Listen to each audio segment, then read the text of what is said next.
नमस्कार, बहुत स्वागत है आपका नौ की बात में। मैं हूं आपके साथ शैलेश पांडे। भारत के विदेश मंत्री एस जयशंकर ने ईरानी विदेश मंत्री सैयद अब्बास अरागवी से फोन पर बातचीत की है। जयशंकर ने पश्चिम एशिया के हालात पर चर्चा की है। यह 28 फरवरी के बाद दोनों देशों के बीच तीसरी बातचीत है। मिडिल ईस्ट में तनाव जब बढ़ा तब यूएसए और इजराइल ने ईरान पर हमला किया, जिसके बाद कई देशों पर जवाबी हमले हुए हैं। सुरक्षा स्थिति बिगड़ गई है। जयशंकर ने सोशल मीडिया पर बताया कि दोनों के बीच मौजूदा संघर्ष से ताजा घटनाक्रम पर विस्तार से चर्चा हुई है और संपर्क में बने रहने पर सहमति बनी है। इससे पहले दोनों नेताओं ने 28 फरवरी और 5 मार्च को भी बात की थी। भारत बढ़ते तनाव पर नजर बनाए हुए है, कूटनीतिक स्तर पर संवाद भी जारी रखे हुए है।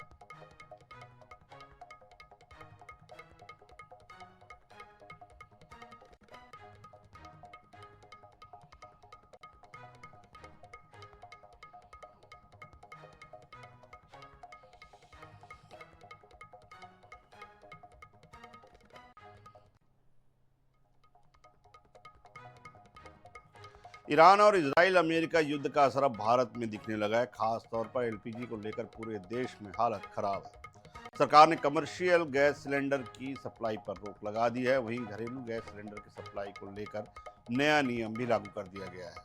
अब 25 दिन बाद ही दूसरा सिलेंडर मिल पाएगा। मध्य प्रदेश और छत्तीसगढ़ में ऑनलाइन बुकिंग पोर्टल भी बंद करा दिया गया है। साथ ही गैस एजेंसियों पर सिलेंडर की बुकिंग नहीं लेने का भी आदेश जारी है। घरेलू सिलेंडर केवल उन्हीं उपभोक्ताओं को मिल रहे हैं जिन्होंने 25 दिन पहले सिलेंडर लिया था। गैस सिलेंडर की किल्लत के बीच दोनों ही प्रदेश में शादियों के सीजन में ऐसे ही रसोई गैस की आपूर्ति नहीं होने से वैवाहिक कार्यक्रमों में रुकावट आ रही है। बता दें, मध्य प्रदेश और छत्तीसगढ़ में 14 मार्च तक शुभ मुहूर्त में 2000 से ज़्यादा शादियां हैं। इसको लेकर होटल, रेस्टोरेंट और कैटरर चिंतित है। कई आयोजक घरेलू सिलेंडर से खाना बनाने की तैयारी कर रहे हैं। वहीं होटल एसोसिएशन ने इस स्थिति में इलेक्ट्रॉनिक चूल्हे के इस्तेमाल की सलाह दी है। इधर रायपुर कलेक्टर ने एलपीजी डीलर्स की बैठक कर कालाबाजारी रोकने और पारदर्शी वितरण सुनिश्चित करने के निर्देश दिए हैं। उन्होंने कहा कि नियमों का उल्लंघन होने पर आवश्यक वस्तु अधिनियम के तहत कड़ी कार्रवाई की जाएगी।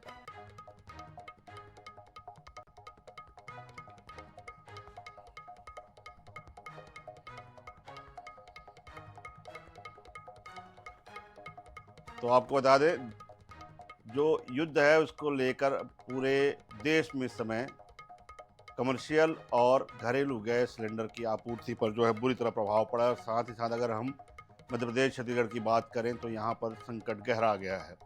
शादी समारोह हो, चाहे वो अन्य आयोजन हो, होटल, रेस्टोरेंट जो है वो बंद होने की कगार पर पहुँच गए हैं। और जो कैटरर्स है, ऐसे आयोजनों में अब जो है वो ऑर्डर लेने से कतरा रहे हैं। साथ ही साथ एसोसिएशन की बात करें तो एसोसिएशन ने साफ तौर पर इलेक्ट्रिक गैस चूल्हे की वो सिफारिश की है। अब आपको बता दें, छत्तीसगढ़ की अगर हम बात कर लें तो प्रदेश में सिर्फ 5 दिनों तक का ही गैस सिलेंडर की जो है स्टॉक है वो उपलब्ध है। और इसके अलावा अगर हम बात करें दोनों ही प्रदेश की तो लगभग 2000 से अधिक शादियां इन दिनों, क्योंकि शुभ मुहूर्त है, 2000 से अधिक शादियां जो हैं वो तय है। और ऐसे में कैटरिंग जो व्यवसाय करने वाले उनके सामने बड़ा संकट है कि आयोजनों को लेकर जो ऑर्डर मिले हैं वहां पर वो अपना काम कैसे करें बिना गैस सिलेंडर के। मध्य प्रदेश के हिसाब से देखें तो वहां भी संकट छत्तीसगढ़ से कुछ ज़्यादा ही गहरा है।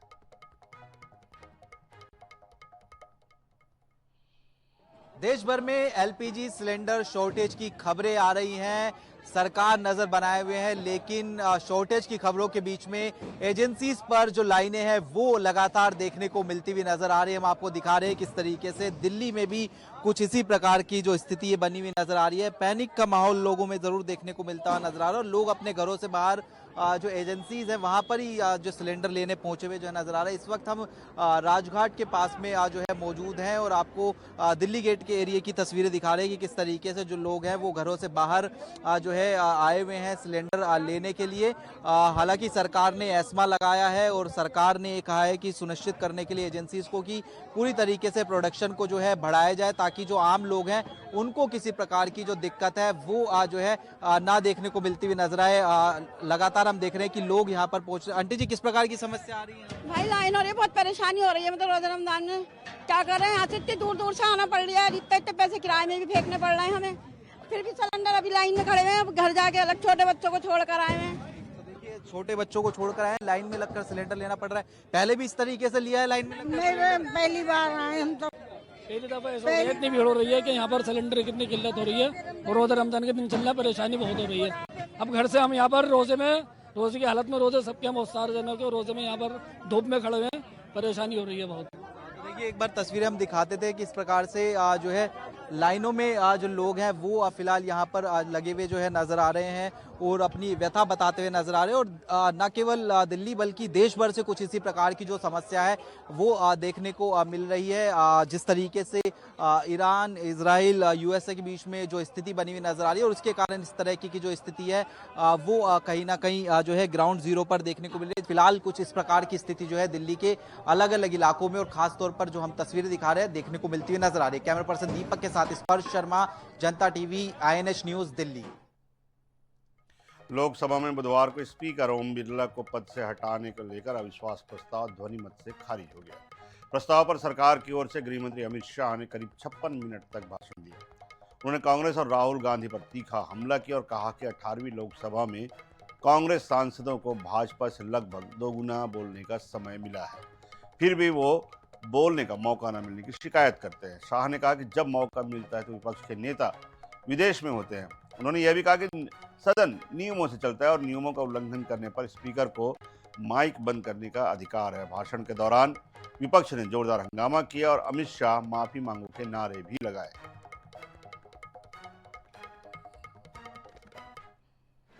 लोकसभा में, इस लोकसभा में जो सदन अभी अस्तित्व में है, 71 घंटा दिया गया आपको।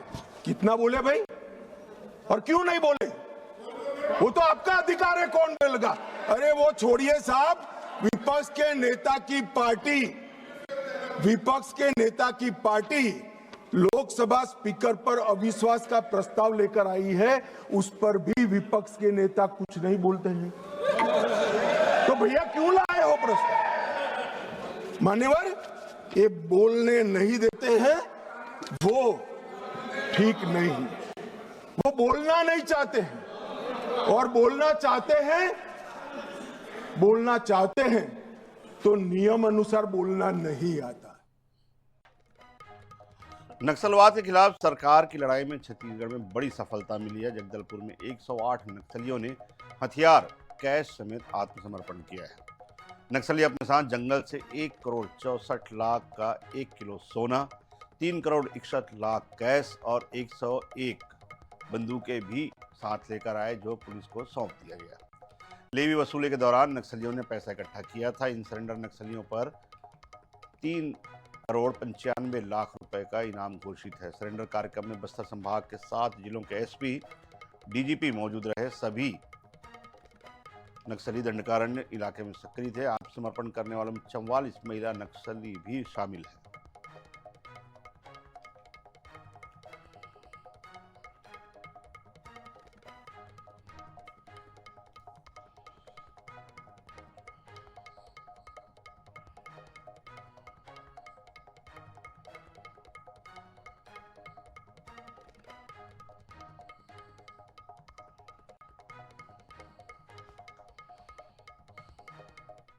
दंडकारण्य स्पेशल जोनल कमेटी के 108 माओवादी कैडर्स ने आज पुनर्वास किया है, जिसमें 44 महिला माओवादी कैडर शामिल है।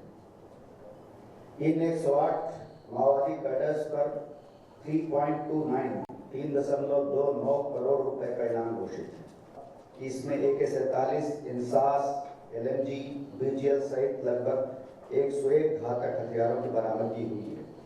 देश के नक्सल विरोधी इतिहास में पहली बार किसी एक ही डंप से 3.61 करोड़ कैश रिकवरी हुई है और 1 किलोग्राम सोने की रिकवरी हुई है। 108 जो नक्सली है उन्होंने आज आत्मसमर्पण किया गया है। सरकार की जो पुनर्वास से पुनर्जीवन की जो योजना है उन्हें प्रभावित होकर ये सफलता माना जा रहा है। आप देख सकते हैं मेरे सामने में जो माओवादी कैडर यहाँ पर मौजूद है। आप देखिए सबके हाथों में जो है संविधान की कॉपियाँ रखा हुआ है और सभी लोग ने इस संविधान को अपने दिल से लगाकर यहाँ पर मौजूद है और यही समाज के लोग जो है उन्हें गुलाब के फूल देकर उन्हें स्वागत किया है।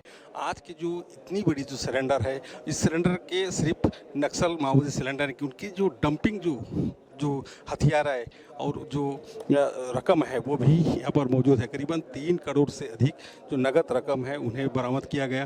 वही 1 किलो का जो सोना है वो भी बरामद किया गया ताकि देशी जो हथियार है AK-47 इंसास से BGL तमाम जो हथियार आपको नज़र आ रहा है।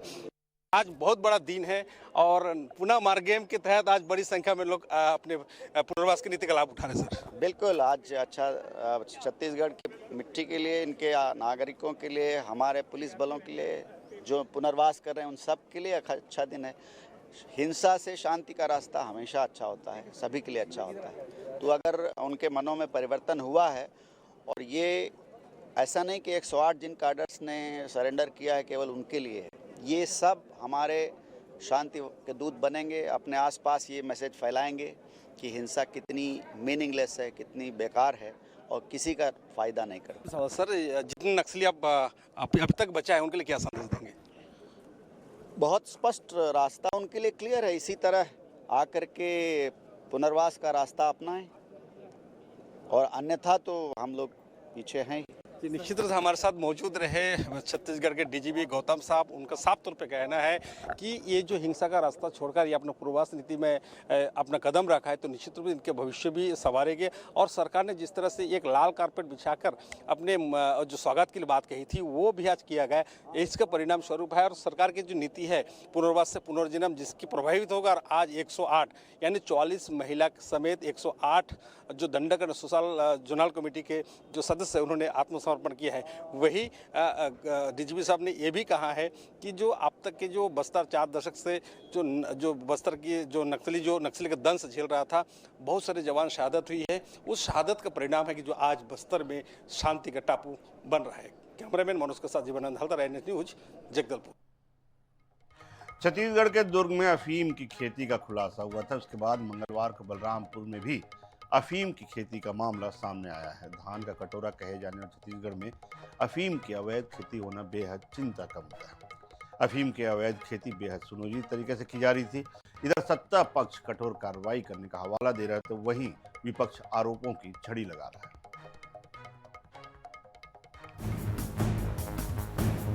छत्तीसगढ़ यानी धान का कटोरा, सदियों से ये संज्ञा हम और आप सुनते आ रहे हैं, लेकिन आपके इस धारणा को ये 2 तस्वीरें तोड़ सकती हैं।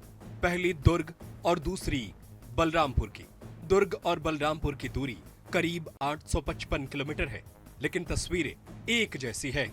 तस्वीरों की तासीर एक जैसी है और छत्तीसगढ़ में पनप रही अफीम की खेती की कहानी एक जैसी है। तो बात करते हैं पहली तस्वीर की, जो बलरामपुर की है।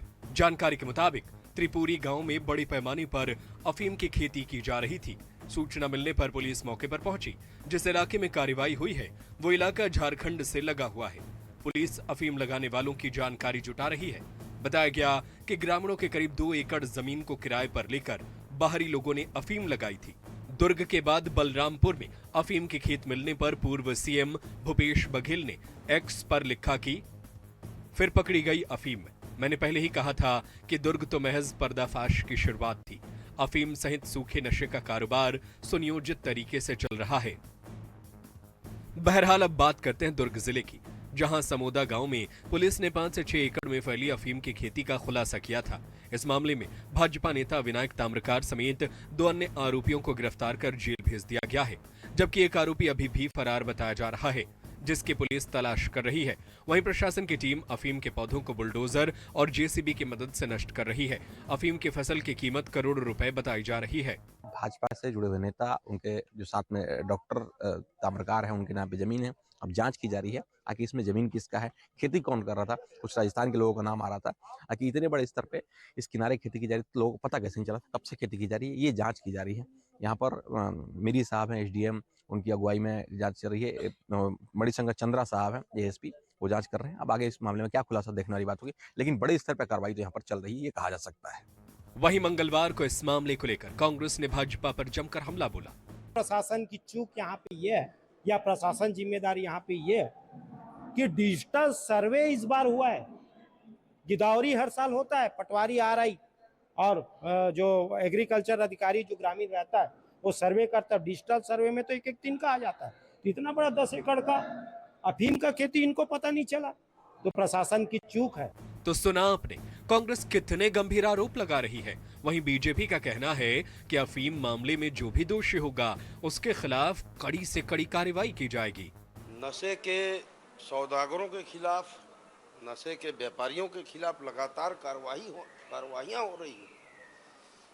और तमाम ये जो बातें हैं, जैसे दुर्ग की घटना ले लीजिए, जैसा कि मेरे को एक्चुअल जानकारी नहीं, लेकिन बताया जा रहा है कई सालों से चल रहा था, लेकिन जैसे ही जानकारी मिली है त्वरित कार्रवाई की गई है।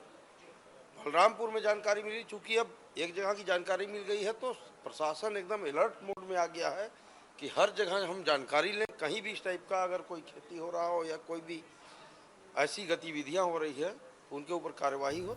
बहरहाल आपको बता दें कि ग्राम समूदा में अफीम खेती का यह मामला अब विधानसभा तक पहुंच चुका है और इस पर राजनीतिक बयानबाजी लगातार तेज होती जा रही है। दुर्ग से आनंद नारायण ओझा के साथ प्रदीप और बलरामपुर से कृष्ण कुमार यादव की रिपोर्ट। मध्य प्रदेश की राजनीति में राज्यसभा चुनाव 2026 को लेकर सरगर्मी तेज हो गई है। वरिष्ठ कांग्रेस नेता दिग्विजय सिंह के राज्यसभा जाने से इनकार के बाद पार्टी की एकमात्र सीट पर दावेदारों की लंबी कतार लगी है। सवाल सिर्फ उम्मीदवारी का नहीं बल्कि सीट बचाने का भी है, क्योंकि क्रॉस वोटिंग का खतरा कांग्रेस की चिंता बढ़ा रहा है। तो क्या कांग्रेस अपनी सीट सुरक्षित रख पाएगी या सियासी गणित कोई बड़ा खेल दिखाने वाला है? देखिए एक रिपोर्ट। मैंने मेरी पार्टी से यही अनुरोध किया है कि मैं सेकंड टर्म के बाद थर्ड टर्म नहीं लेना चाह रहा हूं, लेकिन इसका मतलब ये नहीं है कि मैं कांग्रेस के लिए काम नहीं करूंगा, पार्टी के लिए काम नहीं करूंगा। पार्टी का काम तो जीवन के आखिरी सांस तक करेंगे। बात यही है कि पार्टी कहाँ मुझे काम सौंपती है, ये तो पार्टी पर निर्भर करता है, पार्टी नेतृत्व पर काम निर्भर करता है, AICC और प्रदेश कांग्रेस पर निर्भर करता है। इस इंकार के साथ ही कांग्रेस में राज्यसभा की सीट को जीतने का टेंशन भी बढ़ गया। असली चुनौती सीट खाली करना नहीं बल्कि उसे बरकरार रखना बन गई है। ऊपर से ये भी डर है कि बीजेपी के कथित प्रलोभन में पड़कर कहीं कांग्रेस विधायक क्रॉस वोटिंग न कर दें। कांग्रेस में राज्यसभा जाने वाले दावेदारों की कतार है। दिग्विजय के पीछे हटने के बाद पूर्व CM कमलनाथ, जीतू पटवारी, अरुण यादव और कमलेश्वर पटेल जैसे बड़े नामों की चर्चा गर्म है। इधर सत्ताधारी दल बीजेपी का कहना है कि भाजपा अपने काम पर विश्वास रखती है और पार्टी के पास पर्याप्त विधायक हैं। कांग्रेस में गुटबाजी हावी है। राज्यसभा चुनाव में भी कांग्रेस पार्टी की गुटबाजी दिखाई देने लगी है। जिस खेमे को टिकट मिलेगा दूसरे खेमे के विधायक उस उम्मीदवार को हरवाने में लग जाएंगे। ये कांग्रेस पार्टी की परंपरागत बीमारी है। कांग्रेस के नेता कार्यकर्ताओं में न अनुशासन है न पार्टी के प्रति समर्पण है। मध्य प्रदेश की 3 राज्यसभा सीटें खाली हो रही हैं। 2 पर वर्तमान में बीजेपी के सुमेर सिंह सोलंकी और जॉर्ज कुरियन काबिज हैं, जबकि एक दिग्विजय सिंह के पास है। दिग्विजय अब राज्यसभा जाना नहीं चाहते, तो ऐसे में अब सबकी नजरें दिल्ली हाईकमान पर टिकी हैं कि वो कांग्रेस के रिस्क को कम करने के लिए किस चेहरे पर दांव लगाता है। ग्वालियर नगर निगम द्वारा जारी बड़े संपत्ति कर बकाया दौरों की सूची में पूर्व केंद्रीय मंत्री स्वर्गीय माधवराव सिंधिया का नाम सामने आने के बाद विवाद खड़ा हो गया है। करीब 33 लाख रुपए ज्यादा के बकाये के साथ उनका नाम सूची में 19वें स्थान पर दर्ज है। देखिए एक रिपोर्ट। नगर निगम ने टैक्स वसूली के लिए डिफॉल्टर के रूप में पूर्व केंद्रीय मंत्री स्वर्गीय माधवराव सिंधिया का नाम सूची में जारी किया है। मार्च क्लोजिंग की हड़बड़ी में ये सूची जारी की गई है ताकि ज्यादा से ज्यादा टैक्स की वसूली की जा सके। लेकिन इस मामले में स्वर्गीय माधवराव सिंधिया के बाल रखा और पूर्व मंत्री बालेंदु शुक्ला पूरी प्रक्रिया से खफा है। उनका कहना है कि हर व्यक्ति को टैक्स जमा करना चाहिए ताकि शहर का विकास हो सके। लेकिन माधवराव सिंधिया की 81वीं जयंती के मौके पर यह सूची जारी की गई, वह भी एक स्वर्गीय व्यक्ति के नाम। देखिए, माधवराव सिंधिया तो दिवंगत हुए कितने साल हो गए, अब वो राजमाता विजयराजे सिंधिया के लिए निकाल दे, उसका कोई औचित्य है क्या? अरे आज उस संपत्ति का कौन मालिक है, कौन देख रेख कर रहा है, नाम उनका देना चाहिए। आज से 20 साल पहले जो हो गए उनका नाम लिखने से क्या मतलब है? उनको समझ में आ रहा है कि माधव सिंधिया टैक्स देगा क्या? इस मामले में महल के कामकाज देखने वाले का कहना है कि इस विषय में जानकारी ज्योतिरादित्य सिंधिया ही दे सकते हैं। नगर निगम प्रशासन के अनुसार जांच में एक संपत्ति सामने आई है जो खाली भूमि है। माधवराव सिंधिया के नाम से पुराने संपत्ति कर आईडी दर्ज दिख रही है, जिसकी जांच कराई गई थी। संबंधित पक्ष को सूचना दे दी गई है। यदि संपत्ति किसी ट्रस्ट से जुड़ी होगी तो पुराने दस्तावेज प्रस्तुत कर रिकॉर्ड अपडेट किया जाएगा। उसमें एक उसका नियमानुसार जांच कर ली जाएगी कि पुरानी जो आईडी बनी है वो किस हिसाब में क्या बकाया है, तो मौका परीक्षण के आधार पर ही कोई भी संपत्ति आईडी है उसमें आगे कार्रवाई की जाएगी। डुप्लीकेट या फ्रीज जो उस तरह की आईडियां हैं जो अभी उनकी अलग आईडी बन गई हैं, तो इस अनुसार पूरा होमवर्क करके सूची तैयार की गई है और उनको सार्वजनिक करने की भी कार्रवाई उसमें की जाएगी। लेकिन उसके पहले ये जरूर सुनिश्चित किया जाएगा कि वो सूची बिल्कुल एक्यूरेट हो। गौरतलब है कि कुछ दिन पहले नगर निगम परिषद की बैठक में कांग्रेस पार्षदों ने कटोरा ताल के सामने बनी दुकानों से संपत्ति कर वसूली का मुद्दा उठाया था। निगम अधिकारियों के अनुसार दुकानों का कर जमा बताया जा रहा है, लेकिन रविशंकर हॉस्टल के पास स्थित खाली भूमि पर बकाया दर्ज है। लेकिन पूर्व केंद्रीय मंत्री स्वर्गीय माधवराव सिंधिया के नाम पर टैक्स की वसूली के लिए डिफॉल्टर के रूप में नाम आने पर हड़कंप का माहौल बना हुआ है और सवाल भी उठ रहे हैं। नगर निगम ग्वालियर अपना खाली खजाना भरने के लिए मार्च क्लोजिंग एंडिंग में तत्परता से कार्रवाई करने का दावा कर रहा है। खास बात है कि और भी नगर निगम ने एक डिफॉल्टर्स की सूची जारी की है, जिसमें 19वें नंबर पर पूर्व केंद्रीय मंत्री स्वर्गीय माधवराव सिंधिया का नाम भी दर्ज है, जिसमें उन पर 33,32,000 रुपये का टैक्स बकाया दिखाया गया है। यह टैक्स भी सिंधिया परिवार की एक कटोराताल स्थित संपत्ति को लेकर बताया गया है। लेकिन इसको लेकर माधवराव सिंधिया के बाल सखा पूर्व मंत्री बालेंद्र शुक्ल खफाएं और उनका कहना है कि उनके मित्र को जबरदस्ती और गलत तरीके से उनका नाम उछाला जा रहा है, जबकि नगर निगम को भी पता है कि किसी स्वर्गीय व्यक्ति से टैक्स नहीं वसूला जा सकता है। जो उनके उत्तराधिकारी हैं उनसे इस टैक्स की वसूली की जानी चाहिए। इस तरह से नगर निगम की कार्यप्रणाली पर सवाल उठ रहे हैं। कैमरामैन अजय उपाध्याय के साथ जावेद खान, INS न्यूज़ ग्वालियर।